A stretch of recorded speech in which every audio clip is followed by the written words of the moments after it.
Et salut à toi, chef d'entreprise. Voilà, épisode complètement imprévu, spontané.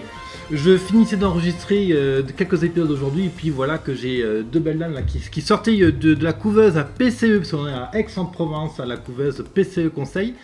Et puis voilà, j'aurais proposé de faire un épisode comme ça, complètement impromptu, parce que j'aime bien un peu booster les gens, et l'objectif c'était simplement de montrer qu'on peut faire des vidéos comme ça, de manière imprévue.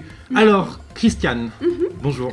Alors, du coup, toi, tu aides les gens à se transformer, à se préparer au changement. Justement, en ce moment, justement, aujourd'hui, j'ai enregistré un épisode encore sur la transformation numérique. C'est-à-dire que j'ai l'habitude de dire qu'une entreprise qui ne va pas au numérique, elle est condamnée à mort à moyen terme, 2020-2022. Et d'ailleurs, pour tenir un tel propos, je m'appuie sur des études de Jacques Attali, puis de quelques économistes comme ça. Et alors justement, toi, ton job, c'est d'aider les gens à se transformer, donc de passer de grenouille en prince charmant. Bah déjà, c'est bien d'être une grenouille. Ah oui, j'adore. On peut être une très belle grenouille, très bien dans son glop. Non, mais ça peut être très bien. Oui, c'est-à-dire c'est la préparation au changement. Et le nom de la société, c'est Composite Wings, et ça vient aussi de l'anglais It Wings, et ça veut dire Wings It, c'est improvisé, c'est-à-dire the wings, in the wings, c'est les coulisses. Donc on est vraiment dans l'antichambre de l'action, de la préparation. Et tout ça, ça demande beaucoup de travail, c'est-à-dire de se rencontrer soi-même, de se connaître soi-même, de connaître également son environnement. Et puis d'acquérir la force l'audace pour pouvoir oser quelque chose de nouveau, pour pouvoir innover, fabriquer. Et quand tu me parles de transformation numérique, évidemment, oui, il faut à la fois changer la technicité, et puis adapter nos comportements et se préparer au prochain changement. Parce qu'on n'a pas que le changement numérique, il va y avoir d'autres changements par la suite, ça avance très vite, c'est exponentiel. Et justement, les gens qui viennent te voir, ils sont conscients de ce changement-là, ils sont en demande d'outils pour aller chercher le changement. Souvent, le problème des gens, c'est qu'ils n'ont pas intériorisé justement qu'ils avaient tel problème ou tel bug ou telle lacune peut-être. Si aujourd'hui on va avoir des coachs, c'est parce que moi aujourd'hui j'ai une coach pour la voix, donc c'est que je me suis rendu compte que j'avais un problème pour la voix, donc du coup je suis allé chercher l'aide.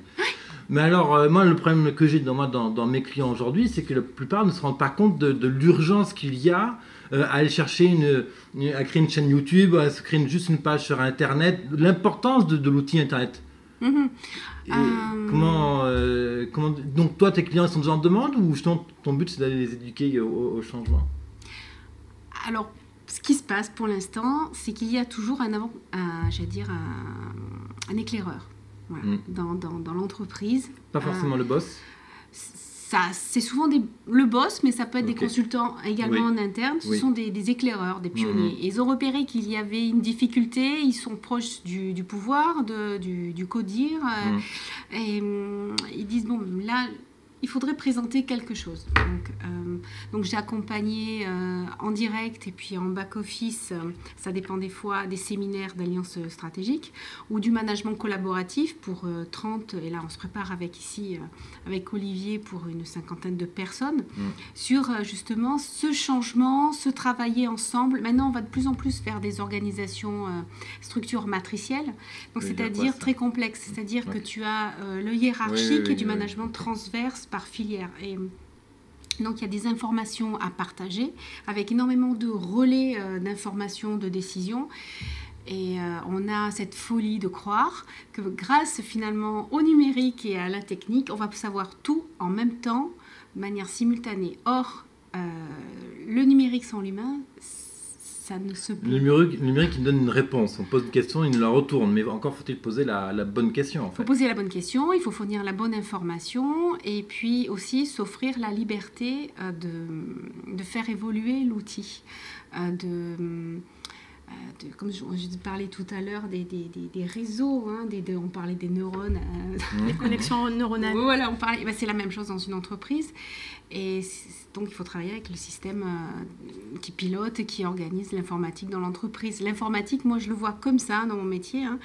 Je sais qu'il y a la partie technique qui est très importante. Oui, non, mais ce qu'il y a, c'est ça bord du flux d'informations. Tout à fait. Et l'information, ce sont des données réunies qui ont un sens. Et moi, au départ, je viens du milieu de la connaissance. Et la connaissance, ça va encore plus loin, ça veut dire c'est du sens, mais pour moi. Et on agit vraiment parce que ça a du sens pour soi.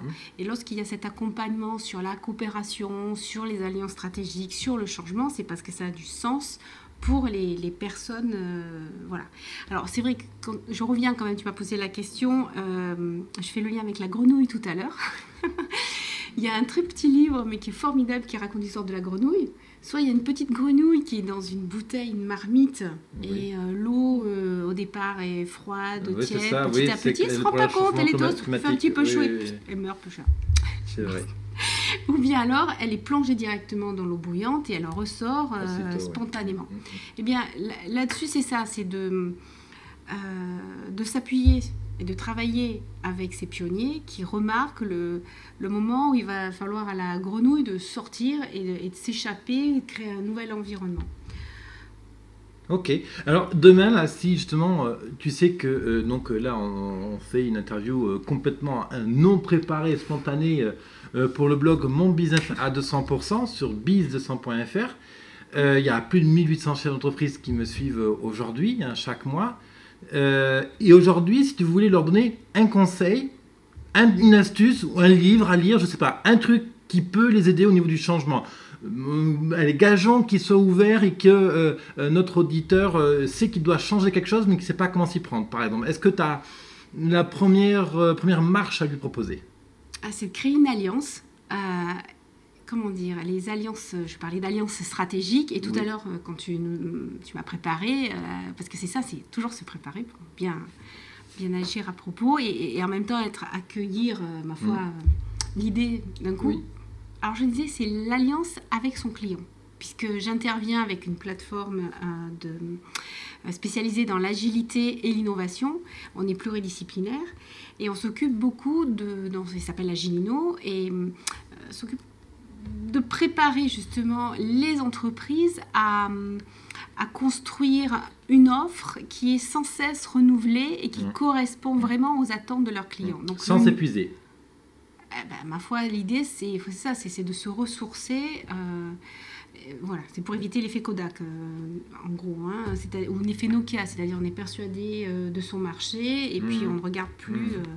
Alors, en termes de bouquins, moi, ce que j'aime beaucoup, c'est Océan bleu, Océan rouge, qui est formidable. J'aime aussi les bouquins de Daniel Pink, c'est vraiment extraordinaire. Et donc, le conseil, c'est l'alliance stratégique avec ses clients. Ok, parfait. Christiane, je mettrai tes coordonnées bien sûr sur la page de l'interview. Si tu m'écoutes depuis YouTube, sache que dans la description dessous, tu auras les quelques références de Christiane. Tu n'as pas encore de site internet, je crois comprendre. Voilà, le site internet va produire donc cet été. Et tu lances ton activité, je crois. Voilà. Mais tu as 10-15 ans d'expérience, combien, non? Non, je ne sais pas, juste pour situer... J'ai créé Composite Wings en 2014. Oui. Et moi, je travaille depuis 2002 dans le milieu de la formation et du développement des compétences, de l'organisation des formations. Voilà. Et en ce moment, je travaille sur l'innovation grâce aux personnes. Tu as quand même un beau... comment on appelle ça Oui. Mais comment on dit c'est un parcours sympa. Parcours, oui, non, mais background, voilà. Et puis, on a Karine, pardon. Oui. Alors, merci. Bonjour Karine. Bonjour. Alors... Eh bien, écoute, toi, ta spécialité, c'est d'aider les chefs d'entreprise à sortir de la tête du guidon. On conduit notre véhicule, on est à 200 à l'heure, on en sert des clients, on a le business et tout, il faut créer des nouvelles offres. Mais justement, il faut aussi préparer le changement.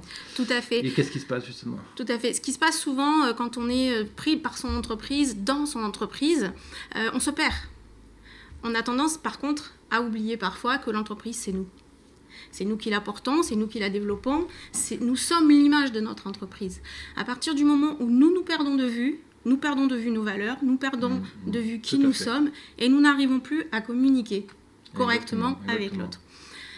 En termes d'entreprise, pour le coup, ça complique les choses puisque quand on rencontre des prospects, quand on rencontre des clients, on n'a pas du tout la même posture. Donc l'intérêt, c'est vraiment de se retrouver, de se reconnecter à soi. Pourquoi ? Et parce qu'on a développé son entreprise, vous avez développé votre entreprise, et qui l'a développée? C'est vous, vos compétences, vos valeurs. Et de se retrouver, c'est de se reconnecter à toutes les ressources intrinsèques que l'on a.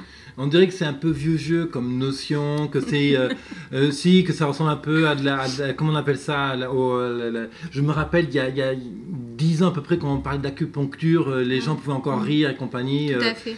Et je trouve, moi j'ai la chance, j'ai une famille très ouverte, et donc du coup, là, en fait, ça me rappelle un peu tout ce qui est prise de conscience, là, mindfulness ? Non, la conscience, là, vivre l'instant présent. Oui, pleine conscience. Pleine conscience. La méditation de pleine conscience, voilà. Tout à fait.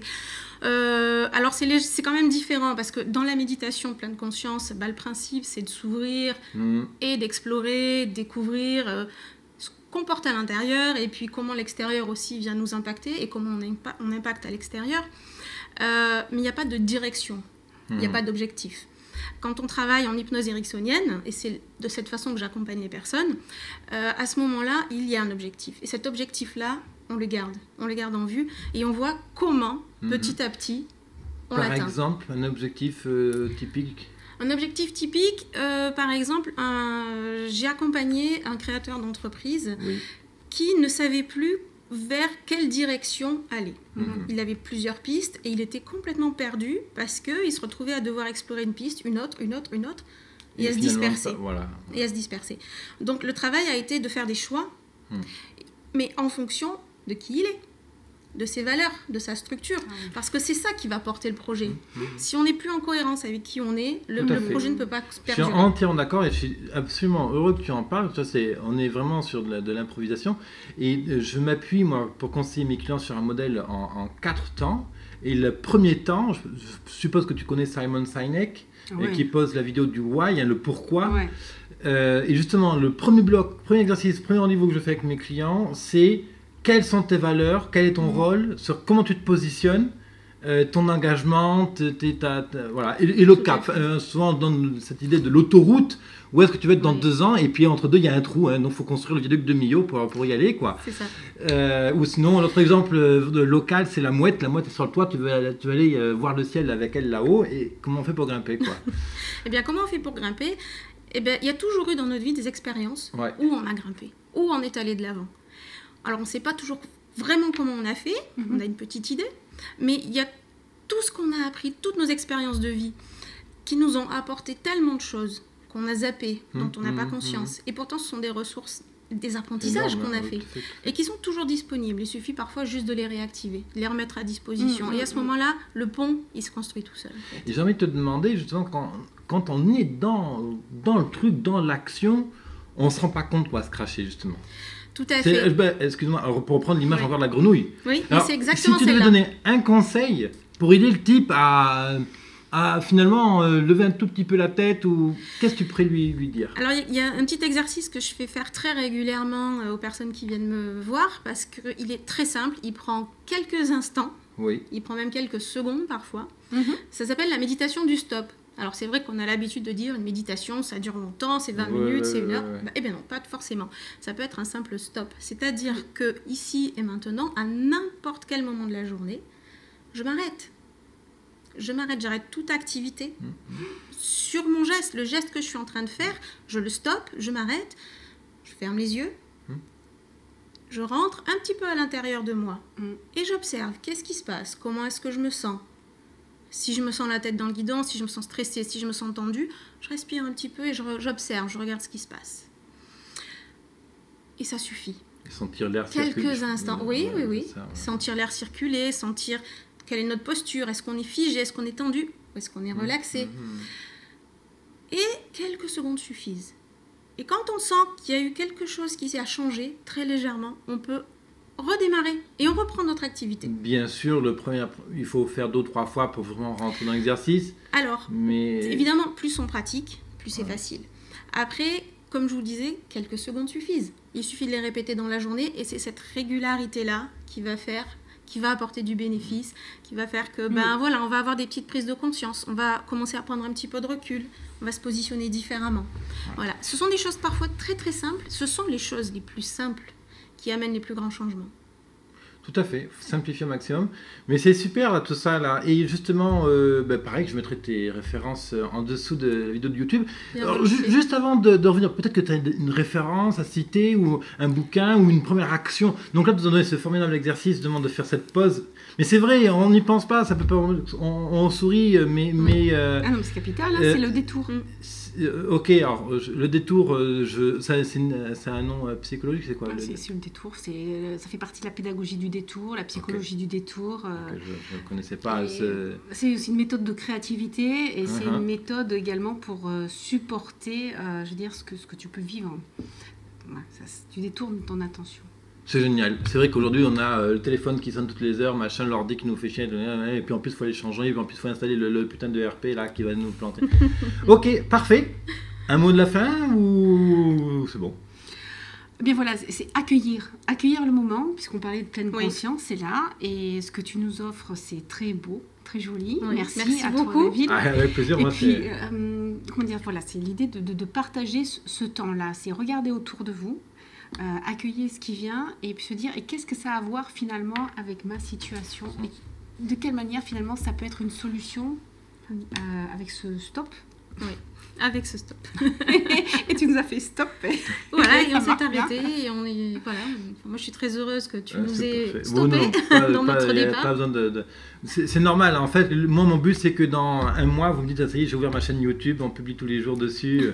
Non, peut-être pas forcément à cet extrême là, mais voilà, c'est vraiment pour montrer que c'est très simple de faire une vidéo. Vraiment, là, si tu nous écoutes, entrepreneur, j'étais en train d'enregistrer, j'ouvre la porte et justement, Karine et Christelle étaient en train de partir. Voilà, je leur ai proposé de faire 1 minute vidéo, donc là on est quand même à 16 minutes apparemment. Mais voilà, quoi, c'est cool. Et tu peux faire toi aussi exactement la même chose. Et je vous retrouve dans un prochain épisode. À une prochaine, bye bye. Au revoir. Au revoir.